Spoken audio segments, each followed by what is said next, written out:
We've got a good one here with Baden. Here's the notes from the customer. So as you can see, this customer's had a few weird little issues. He's replaced turbo, actuator, solenoids, MAF sensors. Nothing's made a difference, boost hoses, you name it. He's got a weird surging issue under load. And when we had a quick little look under the engine, we noticed, non-genuine hand primer on the fuel filter. We've seen them play up with endless issues. Anyway, we had a look, got a genuine one put back on, and now the car's running better than ever. So he's ended up replacing, almost $1,000 worth of parts, and it was as simple as a fuel hand primer. So keep to those genuine quality parts, because as soon as you go aftermarket, you're going to have endless issues. I just got to totally agree with you on that, Baden. I've just filmed a Mitsubishi over here, same thing, aftermarket DPF and stuff, and now all the problems have happened. Turbos playing up and everything.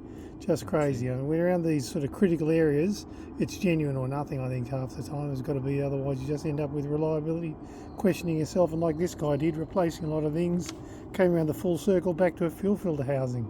That's it. Keep nice and simple with your diagnostics and genuine quality parts. Thanks, Baden. You can see more of these videos. Keep watching our Facebook, YouTube, Instagram, Snapchat, or look us up at berrimadiesel.com, where you can find out more about looking after your diesel.